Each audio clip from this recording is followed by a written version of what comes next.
To my presentation. This was a action research project that I completed at the Mount Hood Community College Head Start program, and it is called Early Learning as Equity, Exploring Intentional Inclusion in Head Start. So this project looked at inclusion in Head Start, and the reason that I am so interested in inclusion in Head Start is when I started out as a Head Start classroom years ago, I was not aware of the term inclusion or what that specifically meant as far as integrating children with disabilities and their typically developing peers. And then I began studying inclusion in grad school, and I realized, oh, I do that. But the term was not widely used in my program or in our curriculum or in our work with parents. And that is pretty interesting to me, especially when I learned about the enrollment requirements of Head Start that make it an inherently inclusive program.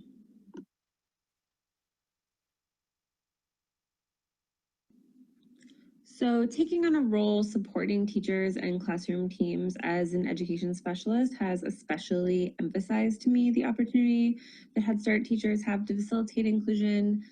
And it's also made clear to me the barriers and the potential teachers face in engaging inclusive education. So the purpose of this study is to examine how Head Start teachers facilitate intentional inclusive education.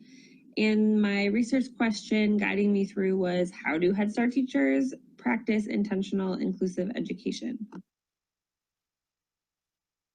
Something that you'll probably hear me mention again is that the Head Start performance standards only mention inclusion as far as those enrollment requirements, and there is no further guidance on how inclusion is specifically facilitated in Head Start programs.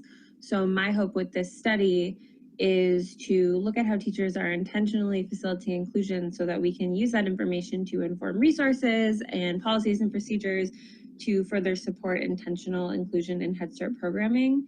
And the systemic study of inclusive teaching practices can shine greater light on how educators are enacting the Head Start mission of addressing inequality through education.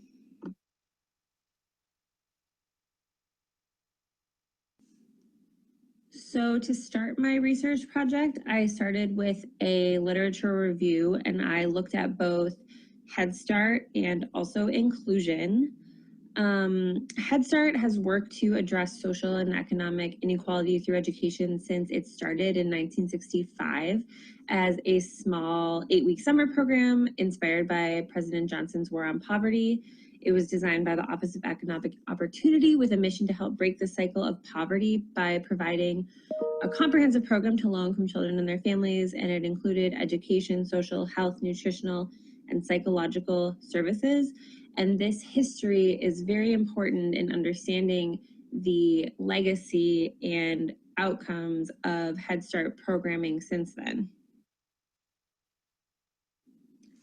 For decades, there have been numerous studies showing the comprehensive outcomes for children and for families of Head Start. Program participation has shown early cognitive gains, social, emotional health developments that last through young adulthood.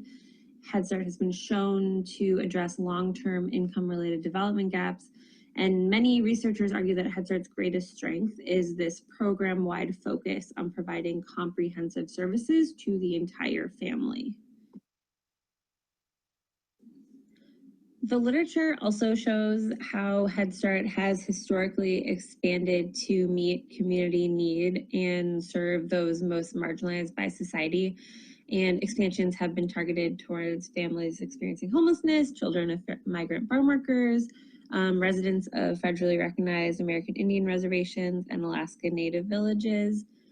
And the most contemporary statute reauthorizing the program included a number of performance standards to support children with disabilities, which included the requirement that at least 10% of enrollment for Head Start be reserved for children qualifying for services under the Individuals Disabilities Education Act, IDEA. This law mandates a free and appropriate public education for all children with documented disability. So a major effort of Head Start programming has been mainstreaming children with disabilities and continues to be a priority today. So continuing on to inclusion, as with Head Start participation, the benefits of inclusive early childhood education have been shown to be comprehensive and reach beyond typical academic gains. Inclusive preschool programs for children with and without disabilities have shown children to be more accepting of those with disabilities, treating these children like equal members of their classroom society, and studies indicate that typically developing children can show positive development, social, and emotional outcomes from inclusive experiences, as well as their peers with disabilities. And studies have also shown lots of positive outcomes for participating families. The inclusion literature also tells us that there is a big need for intention in facilitating inclusive education, and inclusion implies more than just placing young children in the classroom with typically developing peers. Contact among children with different abilities is by itself not enough to create an anti-bias and therefore truly inclusive classroom. Teachers and programs must use intentional strategies to create quality, inclusive classrooms. Though many of these strategies for intentional inclusion abound in the literature, Head Start performance standards do not consist of any specific policy and procedure for facilitating this intentional inclusion. So while securing enrollment for children with disabilities is an important step forward, Head Start programs will need to implement specific inclusion policies in order to facilitate inclusive programming.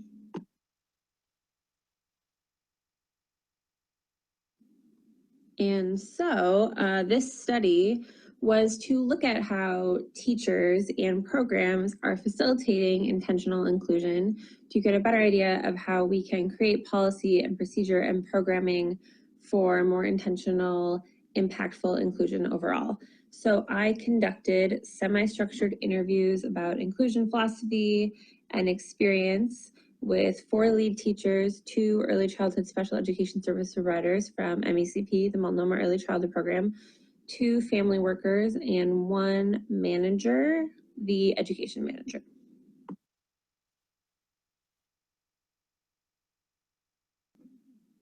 So through my interviews, I got a lot of information and so much raw data. Staff shared so many different definitions and philosophies of inclusion and a lot of very specific strategies for implementing intentional inclusion in their classrooms through curriculum and instruction, daily routines, classroom procedures, and through their work with families. And everyone told me a lot about how their role specifically supports inclusion in our program. So what I did in my report is I separated all of this data into 2 main themes: the strengths of our program and then the areas of growth identified by staff. What I heard most from both teachers and other program staff was how much of a value of inclusion they have, both personally in their practice and also as a program. It was especially interesting talking to the MECP providers as they work with different Head Start programs and their colleagues work with different Head Start programs.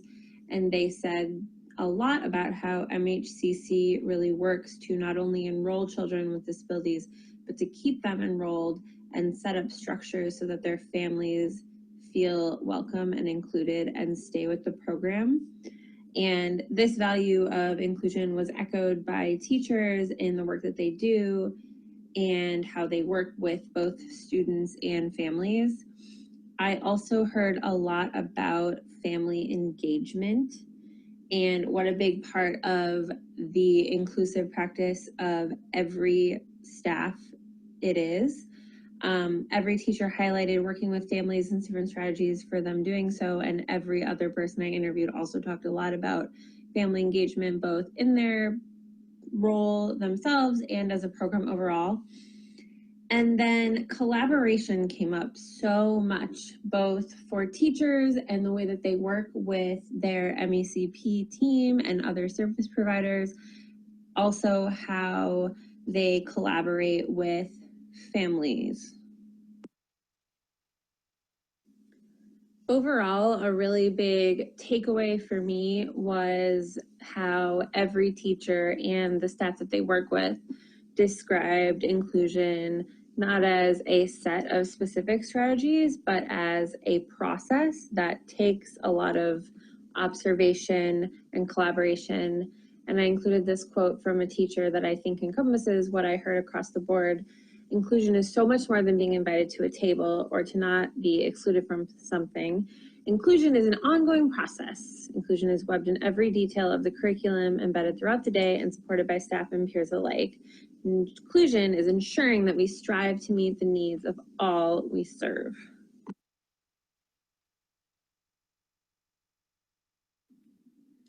So building on the strengths I heard from teachers and program staff about inclusion in our program, I also heard some themes in areas for growth. Collaboration is something that was identified over and over as a strength of our program. It's also something that all staff interviewed said they would like to see more of, so more collaboration and embedded collaboration between MECP teams and teachers. There was also a really interesting conversation with MECP about more collaboration between themselves and mental health services, because so often the caseload of mental health referrals and children receiving special education services overlaps. And also about collaboration between other program areas, and especially how inclusion could be incorporated into mental health or family services.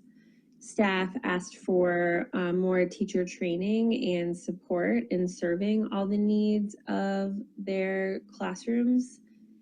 And overall, there was a sense of that a shared vision would be really helpful for a specific definition and philosophy of inclusion for the program, so that inclusion strategies could fall back on that shared vision and definition and a mission of inclusion at MHCC Head Start.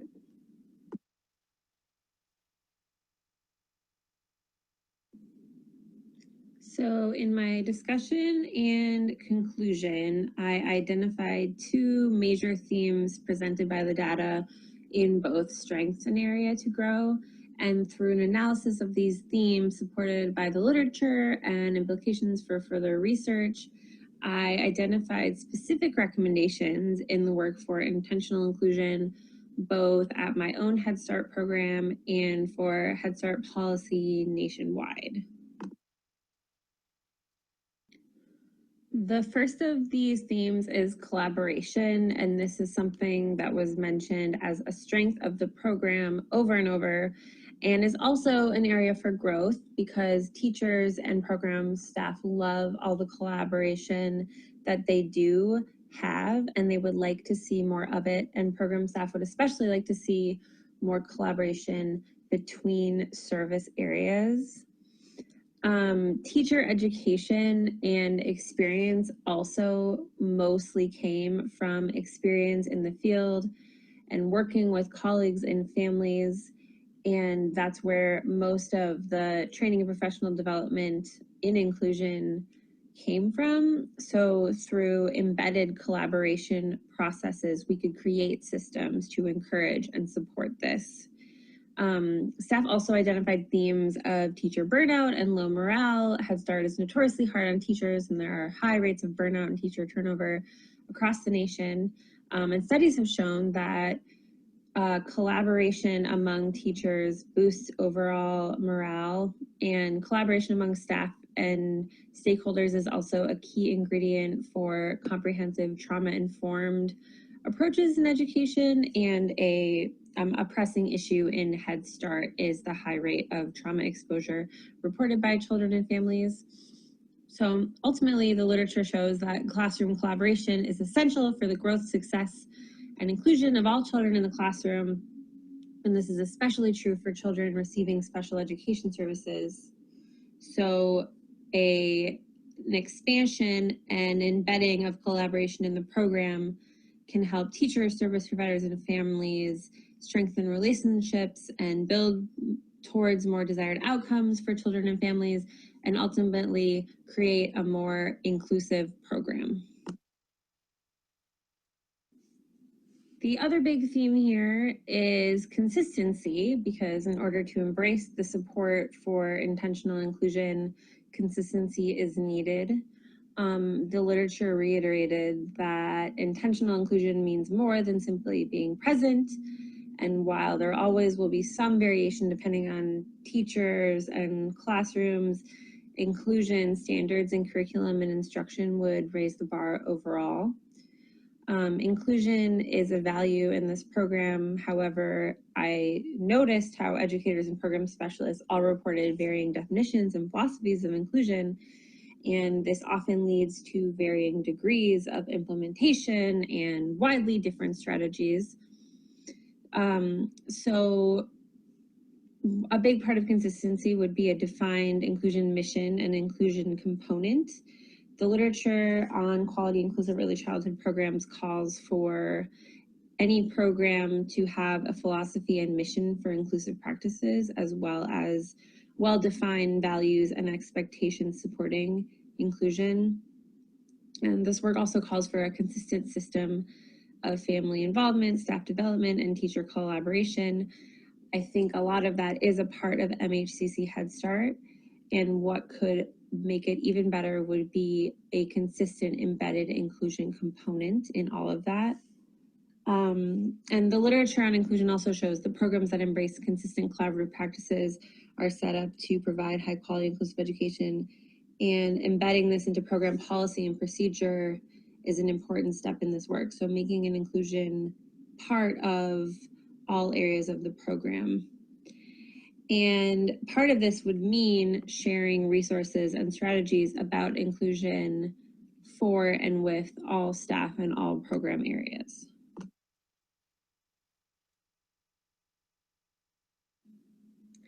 So that was a lot of theory, and in the final section of my report, I hope you're all with me, I give specific recommendations for intentional inclusion. The first being that to adopt consistent and collaborative practices, Head Start programs should create a mission statement for inclusion with well-defined core values and expectations. As I said, right now, Head Start performance standards outline enrollment requirements, and that's it. And they can start by creating a performance standard around programs having a mission statement of inclusion and integrating this across content areas and throughout the program. So this would give definitions of inclusion and tasks of each program area. So how does family services facilitate intentional inclusion? How do education specialists coach on inclusion, etc.? Programs can also embed collaboration between classrooms, families, and content areas. So for instance, combining inclusion into the education program area and combining special education and mental health services, creating specific home visits to include different content areas and inclusion, and also creating systems for teachers to share strategies and ideas with each other, such as a sway about specific inclusion strategies. So this study was very illuminating of the inclusion practices at MHCC Head Start. It also illuminated a lot of areas for future research, such as the differences between Head Start programs, even between different Head Start programs in the Portland metro area, and other perspectives of inclusion, such as the experiences of children and family participants in inclusive environments. So ultimately, a lot of different research could provide additional information on inclusion strategies within the national program standards and how that might influence programming overall. So ultimately, the Head Start enrollment policies on special education services can be looked to as a jumping off point for further action. And through comprehensive and collaborative efforts, Head Start programs can facilitate and promote intentional inclusion to better serve children and families, continuing the Head Start legacy of supporting communities and using education as a vehicle for equity.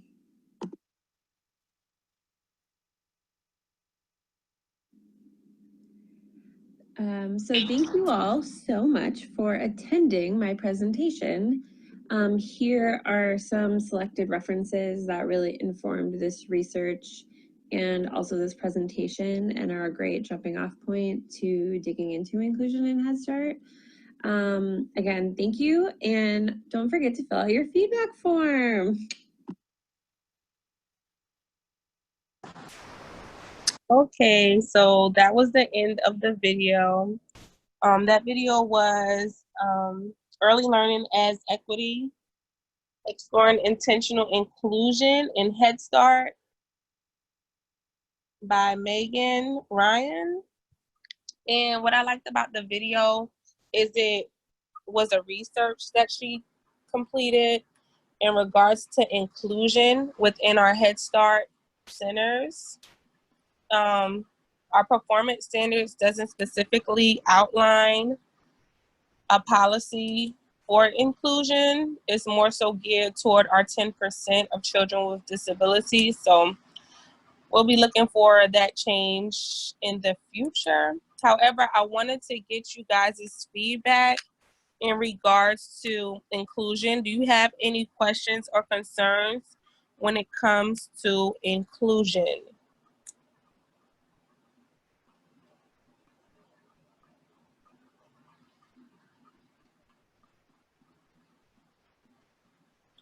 Again, I'm gonna open the floor for any questions or comments.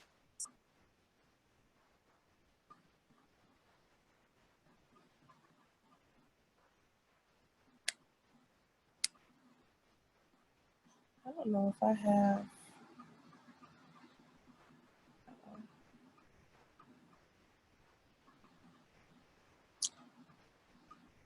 Okay, well, if we don't have any questions in regards to inclusion, you guys should have my email. It's cmcneil@thebjeoc.org.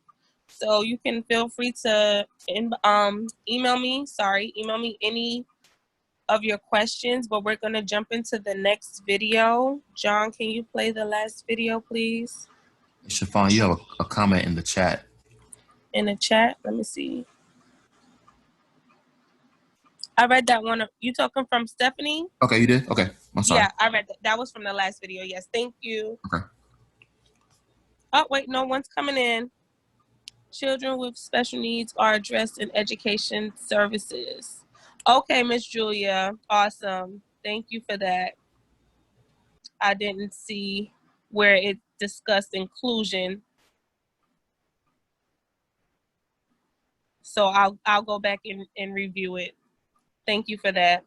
John, can you start the last video? Thank you. So the Disability Mental Health Unit with Guilford Child Development ensures that all children who have diagnosed disabilities are being served appropriately in the classrooms. Hi, my name is Carmel Shaw. I have 4 kids, 3 girls, 1 boy. And I have 2 kids that's in Guilford Child Development right now. One named Dylan, one named Mackenzie. Dylan actually has sickle cell disease and Duchenne muscular dystrophy. And I have an oldest daughter with sickle cell disease. Dylan is really a strong little boy.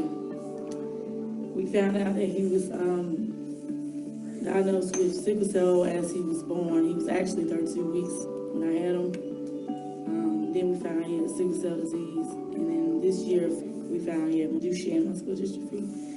Usually kids find when they're like 3 or 4 years old with it. And when we found out that he had it, they automatically wanted to do the treatment on him. He's been doing really good on it. And actually he's walking now. It's basically, his muscles are gonna basically weaken. It's a progressive weakness of his muscles, which they'll break down.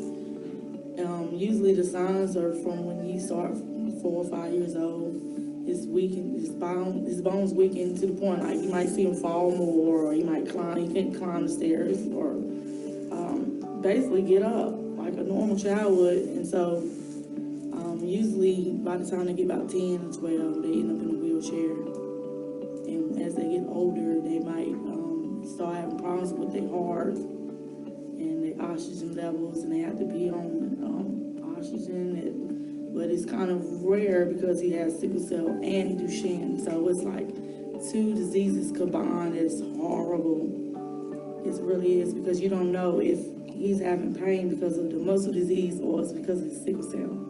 Because in sickle cell, you have pain crisis, which basically the blood cells are not flowing like they're supposed to. So that's when they start sticking and you might have a pain crisis.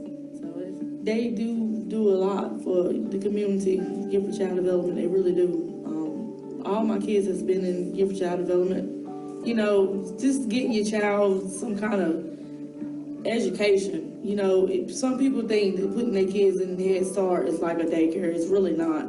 They're actually teaching these kids. We would also want parents to know that when their children are in the classrooms during the day, that their services are provided here at the center. So speech therapist, occupational therapist, physical therapist, special education teacher may come in the classroom, work with the child in the inclusive environment, as well as they may pull them out of the classroom to work one-on-one with them. For example, we have a child, Dylan, who's at one of our centers in an early Head Start classroom. He has a physical therapist. He was having a difficult time learning how to walk, so he had a special walker that they used, and they did pull him out of the classroom and use the hallway there at the center because it was a little bit longer runway for him to get used to using the walker. They've been accommodating him with, like he has a chair he sits in when it's time to eat lunch or breakfast.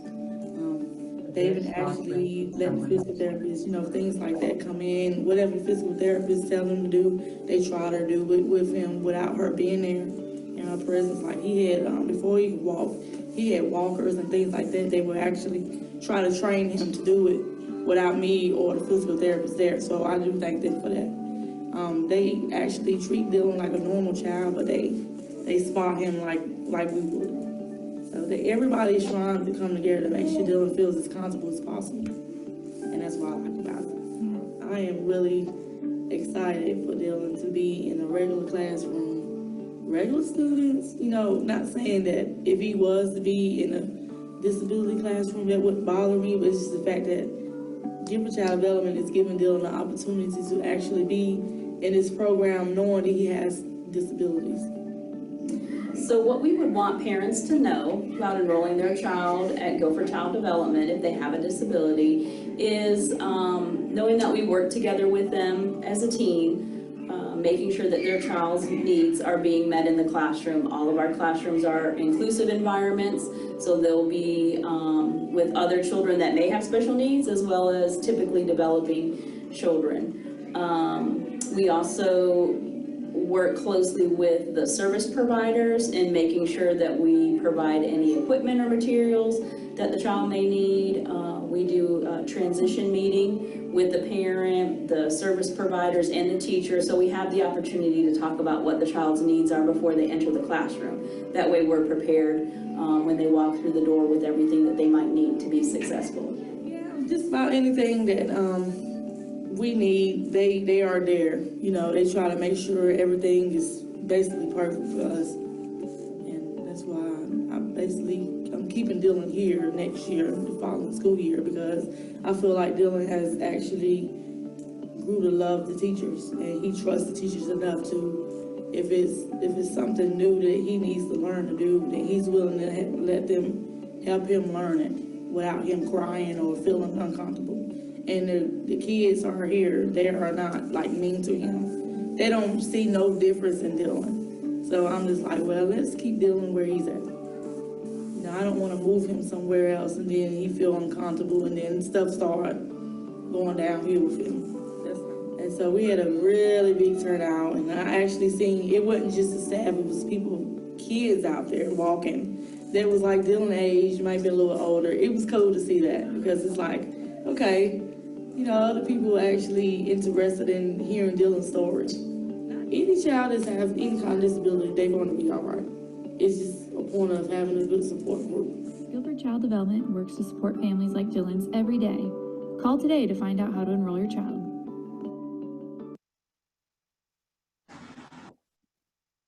Okay, awesome. So I played that because I thought it was an awesome testimonial about one of our early Head Start students that has a disability.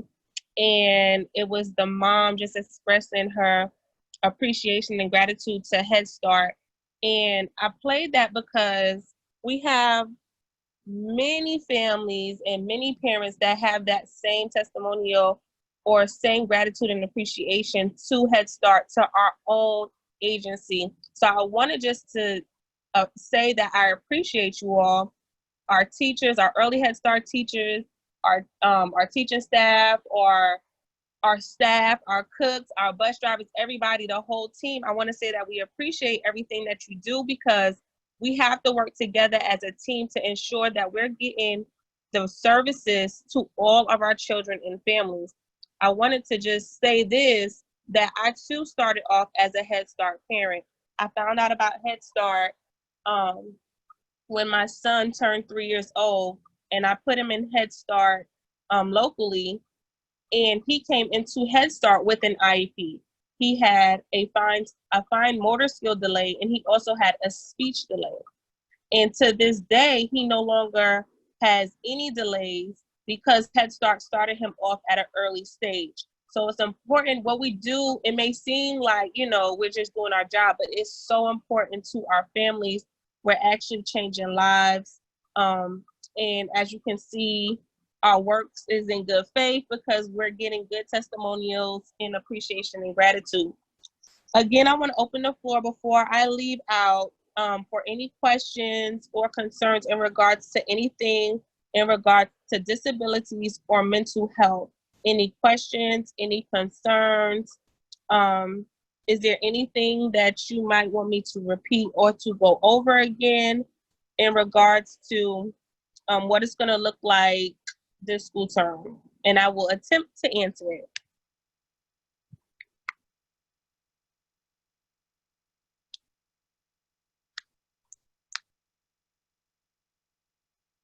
Come on, ask me some questions. I didn't give you a poll question.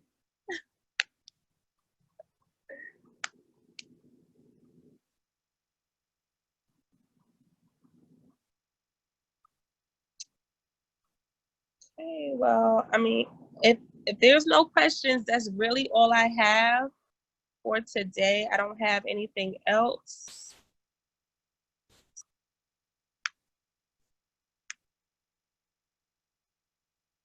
Oh, wait, I see a question from the first video. Okay. Miss Orr, from the first video.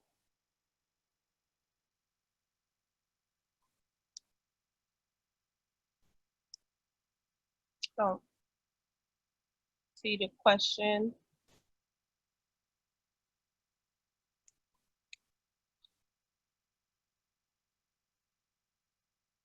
Where will the virtual therapy take place? I have not gotten confirmation on if they will be doing virtual therapy. Are you talking in regards to the telehealth mental health consultant? Or are you talking in regards to like virtual therapy from our private providers, like from the early interventionists, etc.? Are you talking about the one that we're going to be partnering with, the mental health consultant that will be, the private? Okay, yes. Yeah, I haven't gotten a confirmation from our private providers whether they will be coming on site, or because we'll be virtual, or whether they will be offering private virtual services. I know right now they are offering their services virtual, and that's happening in the homes. So, I mean, if we're going to be virtual, because we're not sure how it's going to look, it probably will still remain in the homes. However, it may transition back into the classroom once we open back up. with the intentions we open back up on site.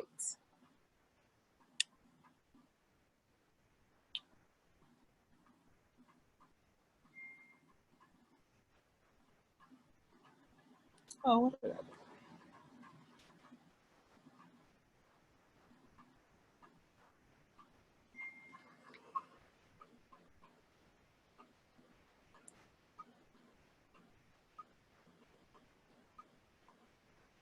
also, I wanted to touch base on making sure that you continue to document accurately, especially with your anecdotal notes. It's going to be very important that all of your documentation is detailed and accurate, really, because if we're going to be virtual, we will really be going by your documentation. I'm not sure if you can answer this question, but if we are starting off virtually, how can we practice inclusion for our students? Can you share some ways? Well, how I was thinking that would look is just the same activities and and assignments that you have on your lesson plans should be geared to all of the students. It shouldn't just be geared to the students that don't have disabilities, if that makes sense. Like, it should reflect the same all around. And the same interactions you're having with your students that don't have disabilities, you should be having those same activities with the students that do.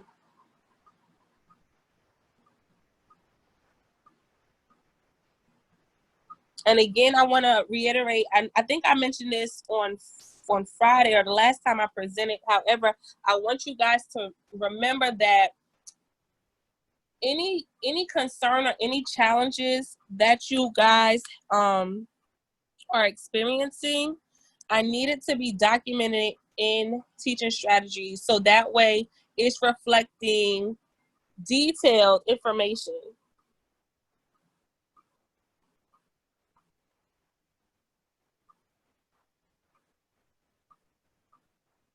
So it will still look the same as it did when we were in the classroom. Is that what? Yes, ma'am. Yes, Miss Frazier. It will still look the same. It will still look the same like if you were in the classroom. Now you can individualize. Don't get me wrong. You still are supposed to individualize with the children that do have the IFSPs and the IEPs. However, you do not exclude them from your regular activities. Like, your regular routine will still go forth. However, you would still individualize with the children as we have in the past. And for our new teachers, as we have in the past, we will still individualize. However, you still would include the children in your normal routine. If that answers your question.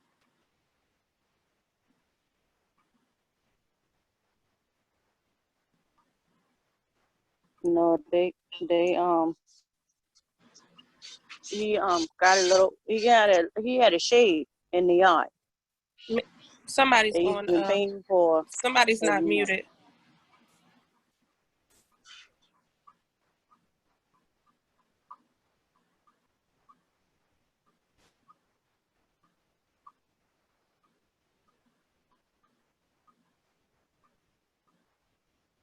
Again, I want to go over to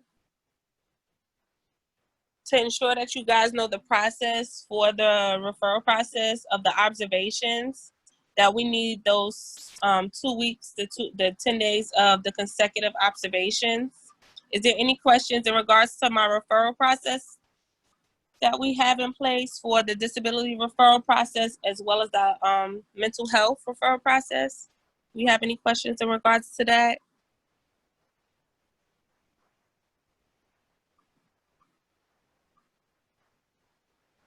Again, I know everybody is like, everything is like so unpredictable right now because of the pandemic. We really don't know how everything is going to look. However, I do want you guys to know that communication is going to be the biggest piece this school term. And with communication, that's not just, having conversation. There's going to be phone calls, it's going to be emails, it's going to be text messages, because we're going to need as much information. And you guys are, the forefront with the relationship with the parents, because the parents are going to want to have the best relationship with our teachers.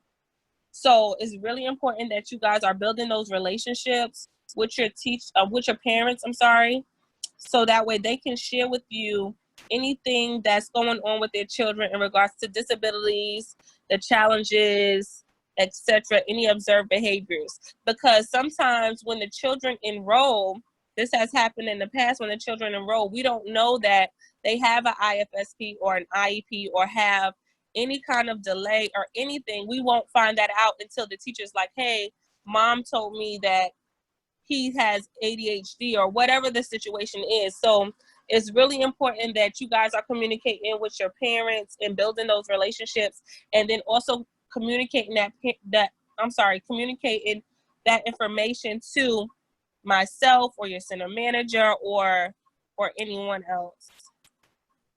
Okay, another question. For new staff should give a sample of a referral form. For new staff, you should give me a sample of a referral.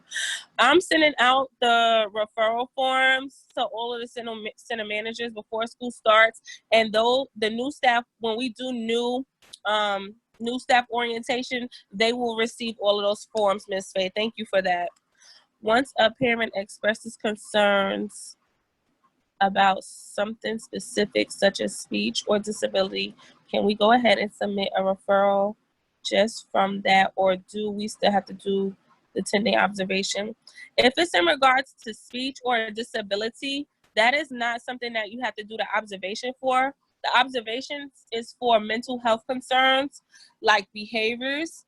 If it's for speech or disability, you can let your center manager know, and we can look into it, because the child may already be receiving services and it may not be a referral that needs to be specific.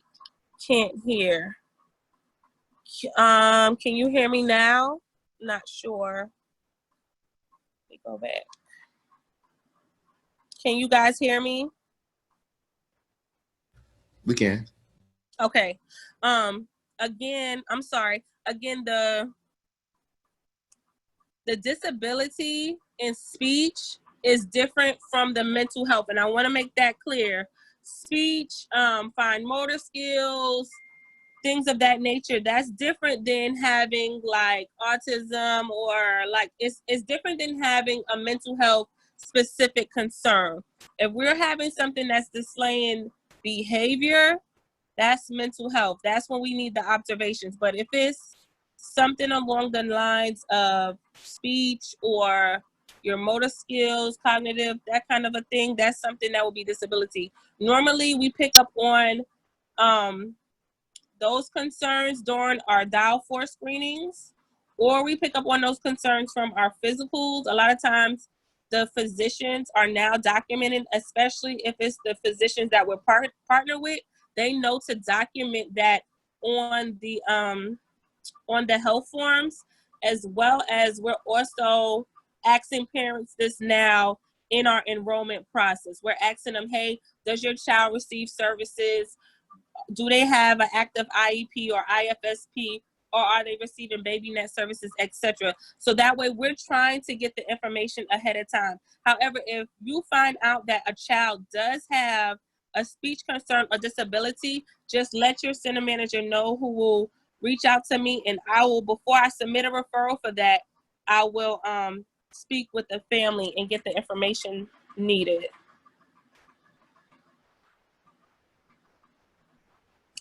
Also, I do want to say this as well. Conscious discipline is what we use at Head Start.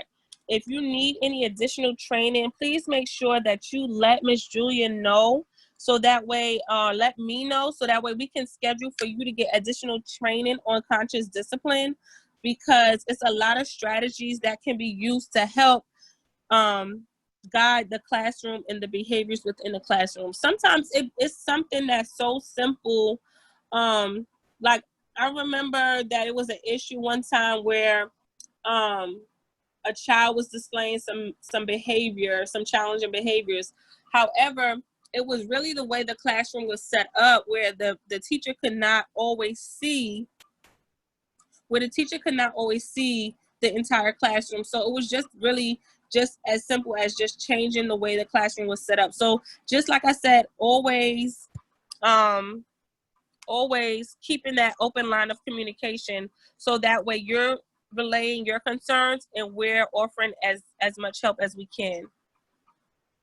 How will the observation for behavior be different when conducting virtual services? When it in regards to let's say a parent relays to a teacher that she's having some challenging behaviors with her child, the parent will still submit the referral. However, the observation will be conducted with our telemental health services from our mental health consultant. So we conduct it virtually. I'm not sure that, we probably won't be able to do like an overall classroom observation because it'll be individual. So it probably will only be geared towards just our individual observations until we're back on site. But I mean, if the teacher is noticing the behavior, we still need those 2 weeks worth of observations before we would submit it. Because our distance learning will be about parent-teacher interaction, along with teaching parents how to take anecdotal notes. So the parents will also be submitting the anecdotal notes as well.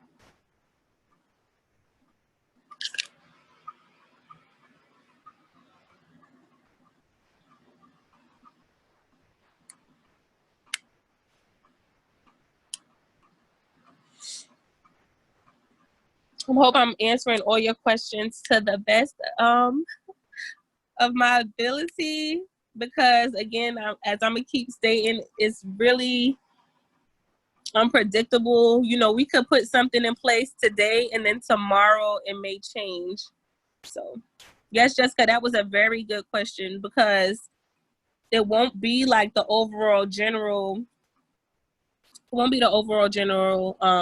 classroom observations that we have in place, but we will definitely still be doing the individual observations.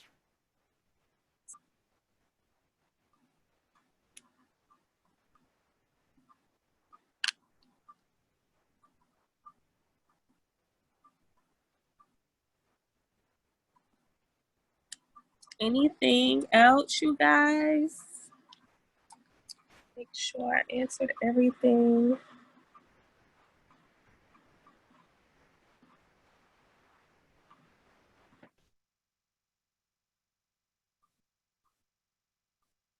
And on the first day, probably before the first day,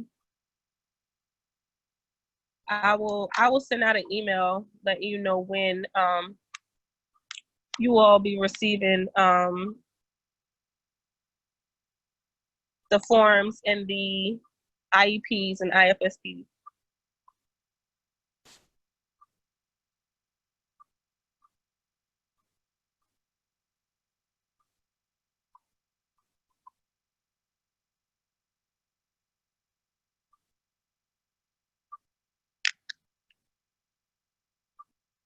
This year, we will also be setting up additional workshops. This year, we'll be setting up additional workshops and just more trainings to give more insight on disabilities and parents learning how to recognize children, the concerns, the red flags, and also how to incorporate activities for their children with disabilities and concerns. Because it's going to be, I definitely know it's going to be an increase. Again, I'm going to say it again. It's going to be an increase in challenging behaviors. There's no way around it, because we're dealing with children that have been home since March. They have been quarantined since March. They can't go out. to the park. They can't go and do the things that they normally would do. And then on top of that, their parents may be facing financial concerns. They may be facing neglect and abuse and different things that we probably don't know about, many traumas. So I know there's going to be an increase in behavior concerns. But the key to, I want to say, getting through this pandemic and getting through this school term and the virtual services and the distant learning is having our parents help us and letting them be the key to everything and letting them, you know, lead this, because we're going to be relying on them because they're home with the children, if that makes sense.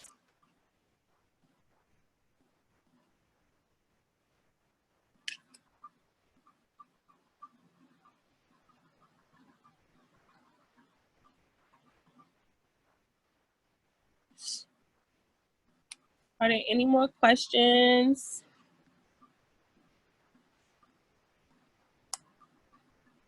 Any more questions? You guys had me up here in the hot seat for a minute.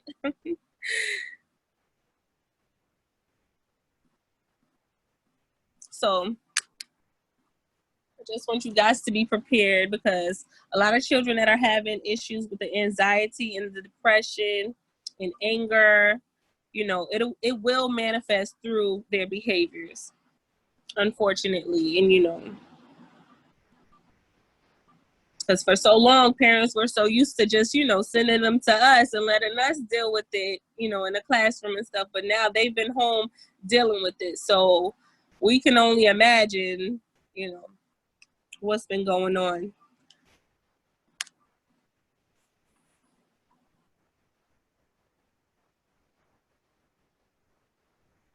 Any more questions? Our new staff, do you guys have any questions?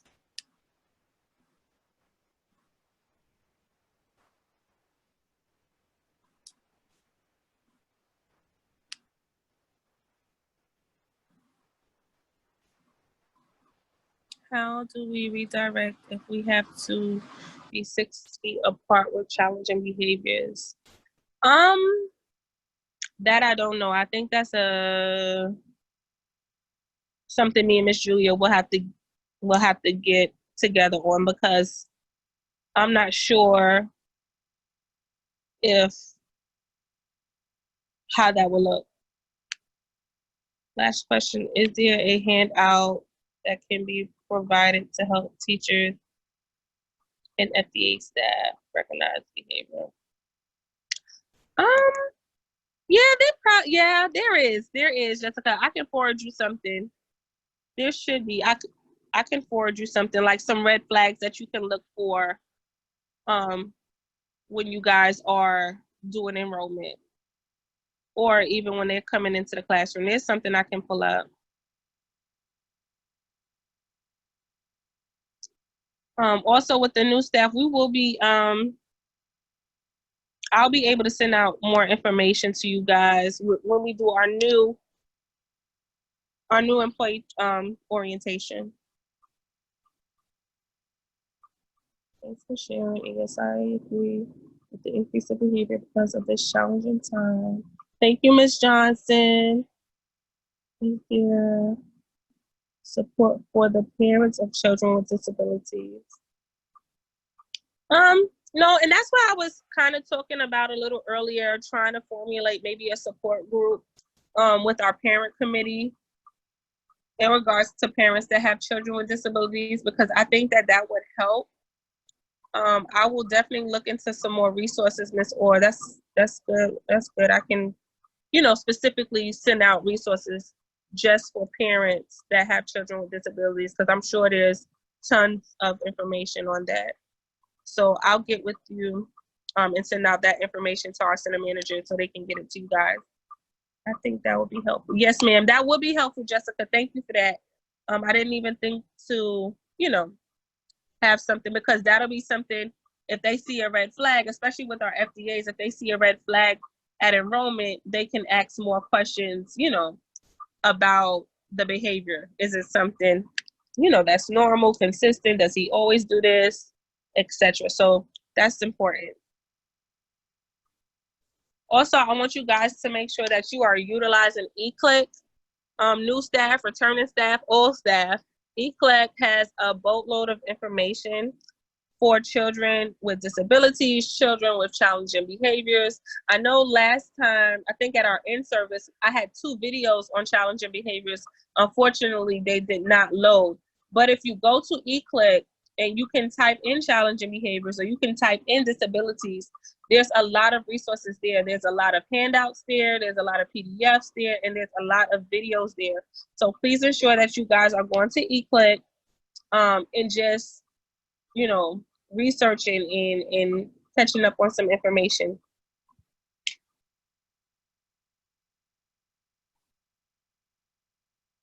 I will post eClick. Let me see if I can send it. eClick.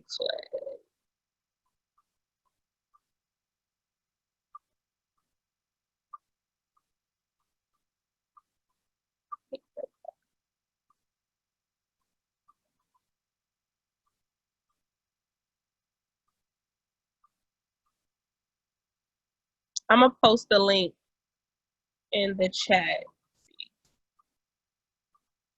Okay. Let's see. Oh no, that ain't.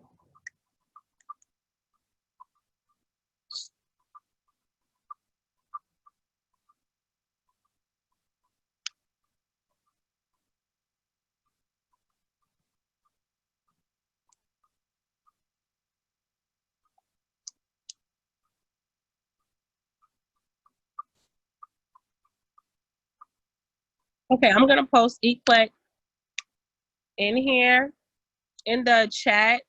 eClick is our Early Childhood Learning and Knowledge Center, and it's where we go to get all of our resources. Hold on, because I don't want to spell it wrong and then it's not the right link. Okay. ECLKC.OHS. Wait.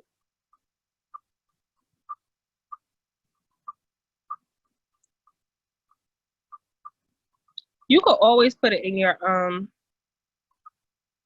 search also if this link doesn't work out. ACL. Is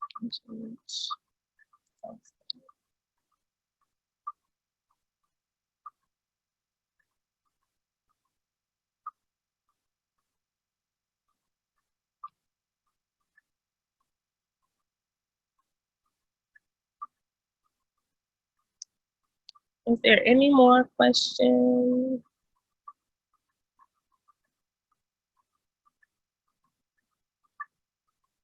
Oh no.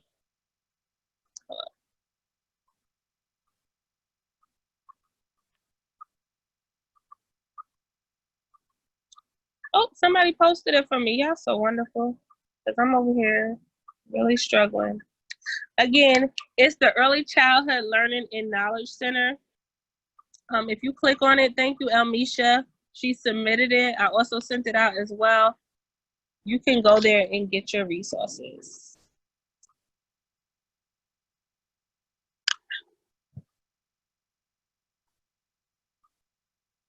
Is there any more questions?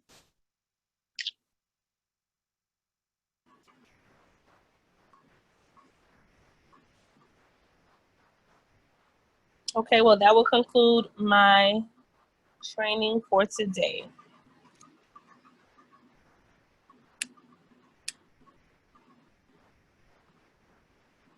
So I think somebody else sent it. Thank you.